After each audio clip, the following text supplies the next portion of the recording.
A new mission for the USS Constitution.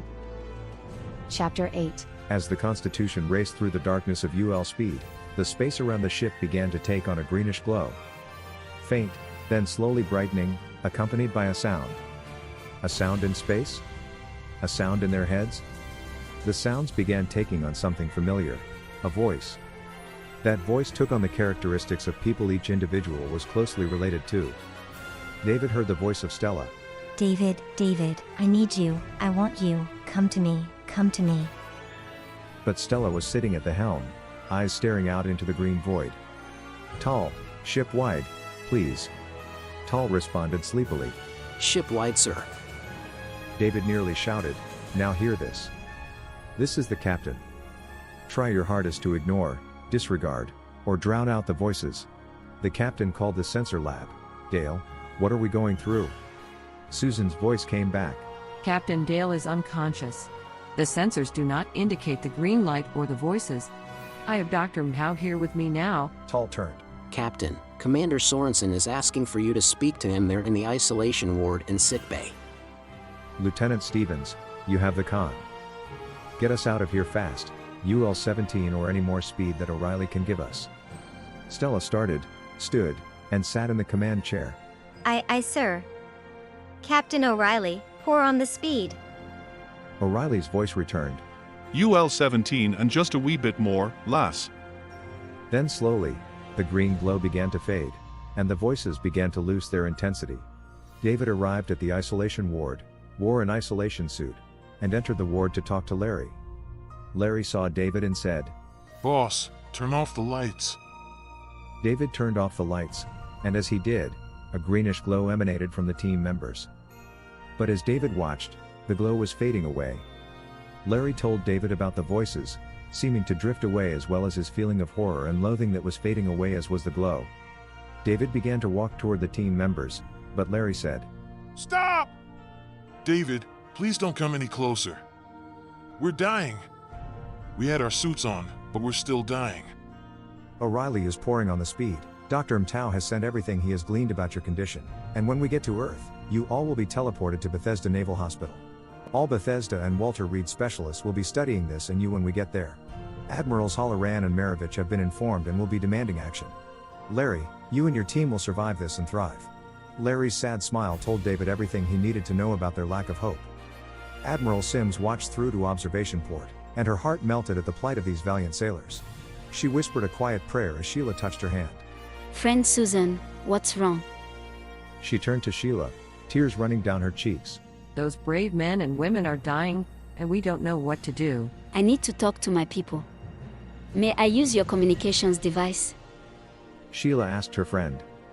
Susan nodded and turned, leading her krill friend to the bridge. Entering the bridge, the two entered the captain's ready room. Susan paused.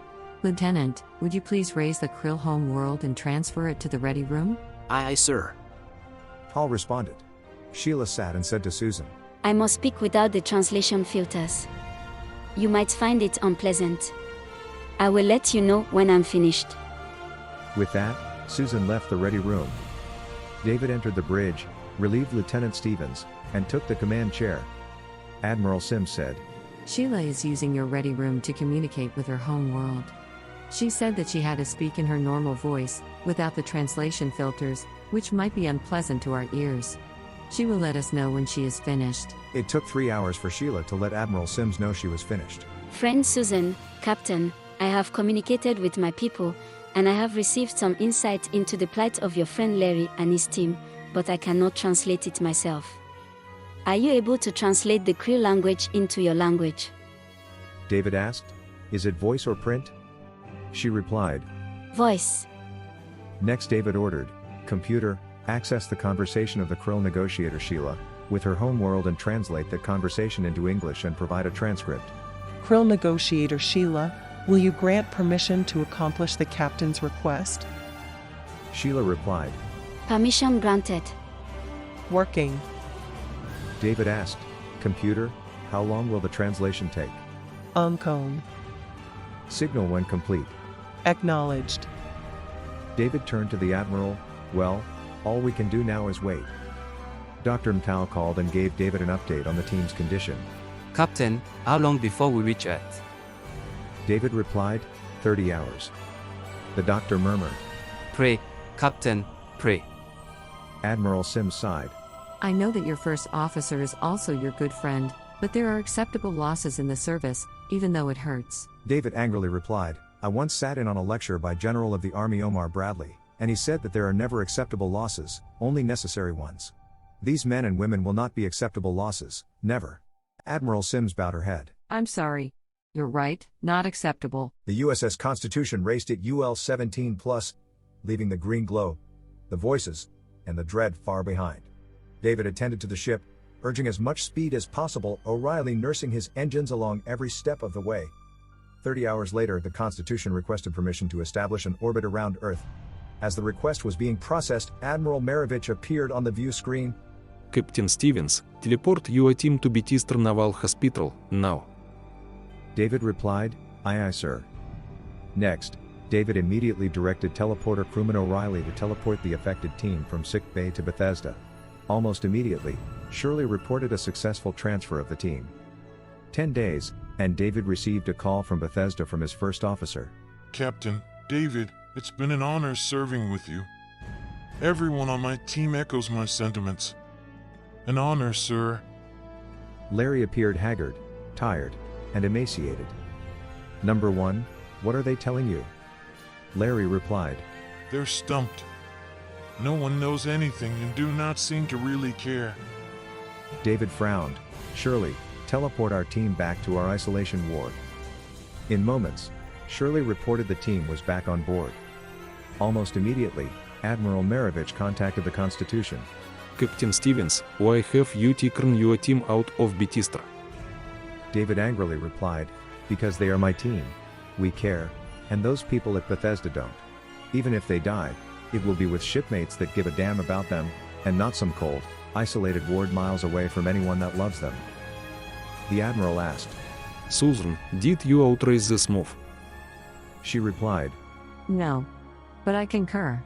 I've come to know these sailors, under Captain Stevens, as the finest group of men and women I have ever met.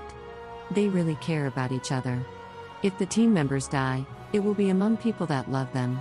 David interrupted. Admiral, with your permission, we will go to Proxima 3 and mourn our dead or celebrate their recovery in private. The Admiral replied. Permission granted. Notify me of the eventual outcome. David ordered. Prepare to depart.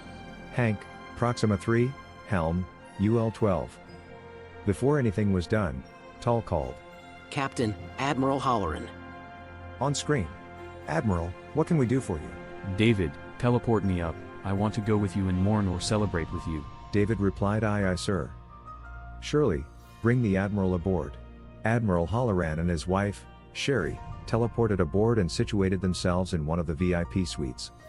Computer, report progress translating the negotiator. Sheila's conversation with her home world, ordered David. Unable to comply. Translation ongoing. Will notify upon completion. David ordered. Hank, Stella, let's go, UL-12. David went to the isolation ward and found many crewmen standing at the ward's window. A female crewman stood at the window crying with her hand on the glass, pressed over the hand of a crewman on the other side of the glass, tears running down his emaciated face, both mouthing, I love you. Finally, the group began to part to allow David access to the window. David shook his head and called, Number 1, I'll come back later. These people need to be with your team members just now. David saw Larry nod his head. The ship took 7 days to reach Proxima 3, establishing an orbit around the planet. David called the crew and guests to pray for the team. Please pray to your deity to heal our shipmates. Just then, the computer notified David of the completion of its translation task. Captain, the translation is complete. Transcript is available upon command. Computer, produce an executive summary. Highlight pertinent passages, commanded David. There appeared the summary as had been commanded. Admiral Sims and David read the document. It seems the Krill has encountered this phenomenon before. Before the victim dies, if they are given this certain mineral, they will recover, David and Susan observed. Computer, where can we find this mineral? The mineral is found only on Devega 4. David's heart sank. Devega 4. That's on the other side of the galaxy. Admiral Sims slumped. Then, Computer, how did the Krill reach to Vega 4 in time? The Krill jumped to Devega 4 through the Gavargon wormhole. David jumped up, all senior officers to the conference room immediately. Let's go, Admiral. Susan stood, blinked, and responded with, Aye, sir. As they left the ready room, Tal asked Admiral Halloran to join us in the conference room, please. In the conference room, all senior officers, Admirals Halloran, Sims, and Sheila, attended. David said, our shipmates can be saved if they are given a certain mineral available only on Devega 4. Unfortunately, Devega 4 is on the other side of the galaxy. The Krill went to Devega 4 through the Gavargan wormhole. He stopped for effect, then continued, I propose we take that chance. According to the Krill records, the passage through the wormhole is almost instantaneous. But the risk is great. We've never navigated a wormhole before. Admiral Halloran nodded but suggested, David, perhaps you should discuss this with Commander Sorensen first. David nodded. Let's begin to plan our trip. The Krill have provided the star charts around Devega 4. Dismissed. David arrived at the isolation ward's window. Larry, the Krill found a cure for your condition. Larry and the team came to the window as fast as they could. What? What? A certain mineral found only on Devega 4. Larry interrupted. Dave, that's on the other side of the galaxy. How? The Krill navigated the Gavargan wormhole, and we are preparing to do the same, David replied. The look on the faces of the team showed surprise, concern, and a little guilt. Larry asked, You would do that for us? David responded, damn right. Remember the Navy's mantra, no sailor left behind? Well, I'm adding another mantra, no stone left unturned.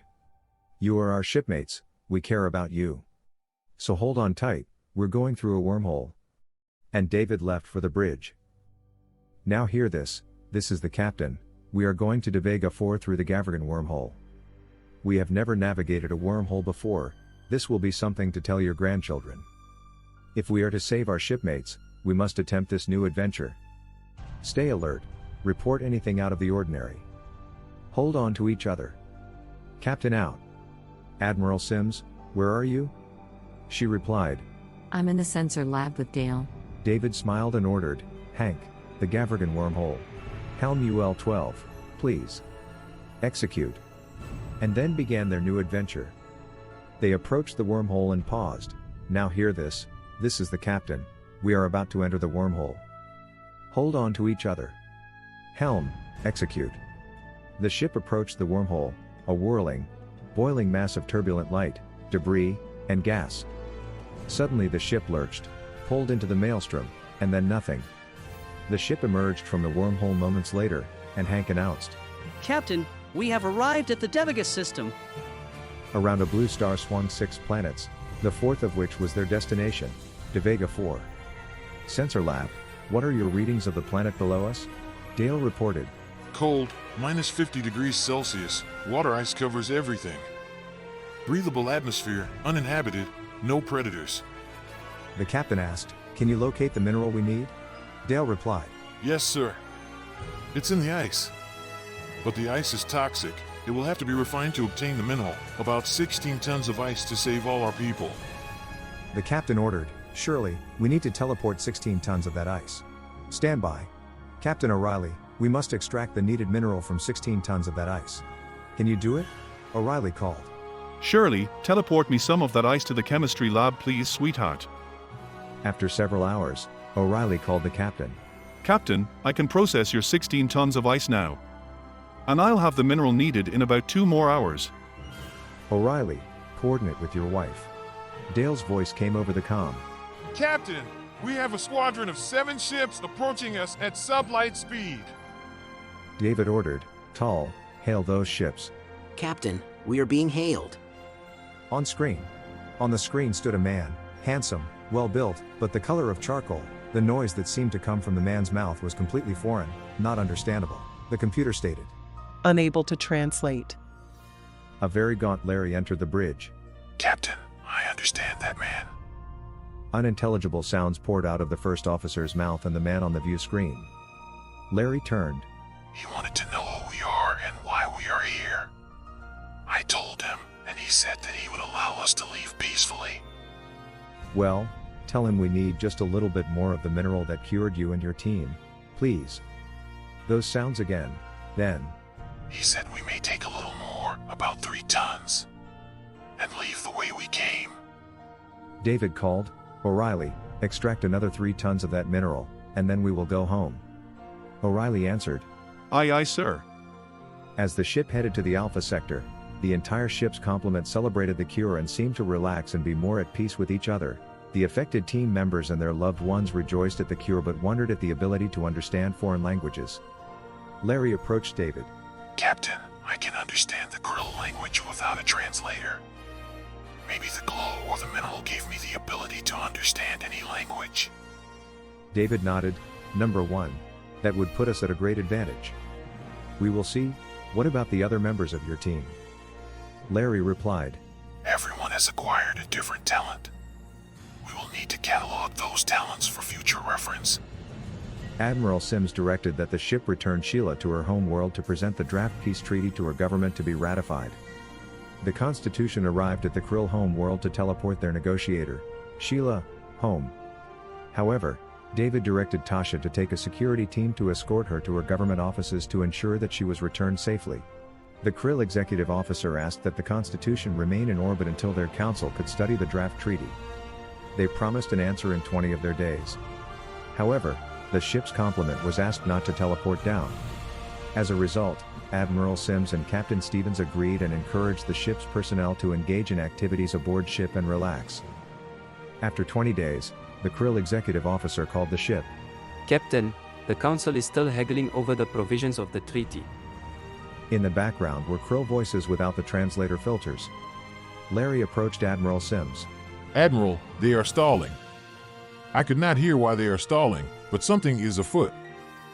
She nodded that she understood and asked Tal to put her in touch with Sheila.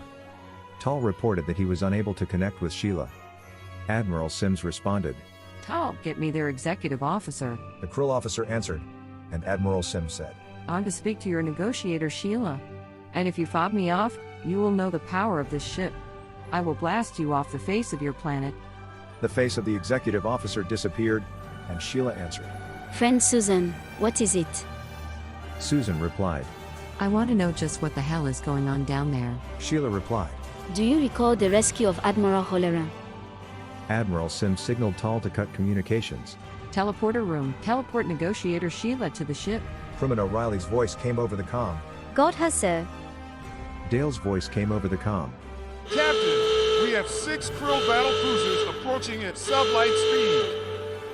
David ordered, battle stations, red alert. Energize all weapons, load all torpedo tubes. Escort team standby.